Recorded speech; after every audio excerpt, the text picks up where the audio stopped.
As another round of ceasefire talks takes place in Qatar, the fate of several Hamas hostages again hangs in the balance. If this latest proposal ultimately goes through, it would see the return of roughly half of the remaining living hostages, as well as the bodies of several others, which would mean so much for closure. Here with us now is someone who is undoubtedly holding out for hope for a deal. Moshe Lavi, he's the brother-in-law of Omri Miran, who is one of the 20 living hostages still being held.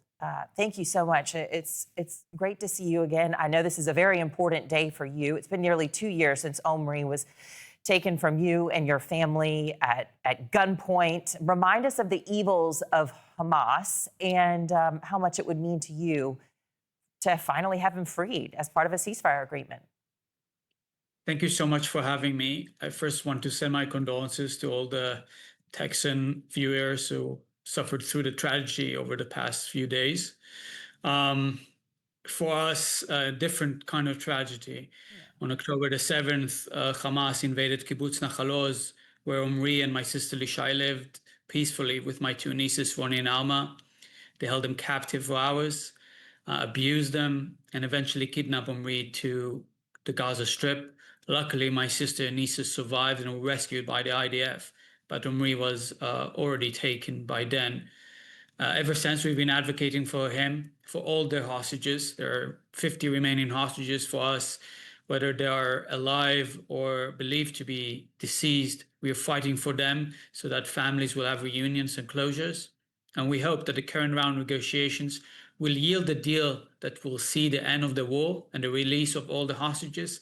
We can't compromise on only half of them. We need to fight for all of them. Right. And your sister and your nieces, you know, they did survive being saved by the IDF, but not after seeing their entire kibbutz, you know, set ablaze and neighbors slaughtered, and of course their daddy taken from them. What are your expectations in terms of today's meeting between President Trump and Israeli Prime Minister Netanyahu? Do you think that is going to help to move an agreement along in any meaningful way? Do you think this conversation in D.C. today will? I think it's important that we're seeing our Prime Minister keep meeting President Trump, keep talking to him on the phone, aligning on all the different issues that are on the table, including the war in Gaza and the release of all the hostages. I want to emphasize that the onus is on Hamas. They kidnapped those innocent souls on October the 7th, and as you mentioned, to destroy communities, murdered people, innocent civilians, and killed soldiers that day. And we are fighting for those we can still save and of course, bring to burial. I hope the Prime Minister will understand the responsibility and the weight on his shoulders today. And it is to make whatever needs to be made in terms of concessions to bring about the release of all the hostages. President Trump has been an incredible commander in this on this issue ever since he came into office, releasing so many hostages in the first deal and pushing for the end of the war. I hope that he will continue to do so during the meeting and thereafter.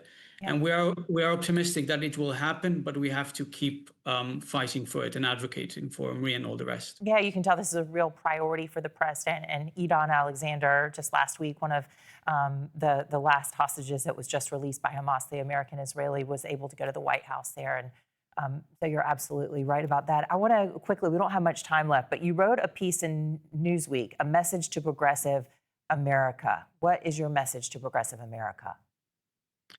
Thank you for bringing this into light. My message in the op-ed was rather clear. Irrespective of what you believe is happening in terms of this conflict, you have failed to show solidarity with the hostages, with their families, and with innocent Israelis in general. And I think the gatekeepers of the progressive movement across the Western world have allowed radicalism to fester in their movement. And that led as well to anti-Semitic attacks here in the US that led to the death of 3 souls over the past few months. We're seeing it happen all around the world. Only last week, a synagogue in Melbourne was set ablaze. People were attacked in an Israeli restaurant. Yeah. It's unacceptable. And the progressive leaders in this country as well need to make it clear that they are standing with these Israeli hostages, they're standing with the families of hostages, and standing with anyone who believes that we need to bring an end of the war, not because there are only innocents who are suffering in the Palestinian territories, but also because there are who are suffering in Israel. Yeah, and it's not like these hostages are staying in hotel rooms. Very often they're in tunnels underground being beaten and starved. Moshe Lavi, we hope Omri Miran, your brother-in-law, comes home soon. Thanks for joining us. Thank you. Amen. More News Nation now, right after this.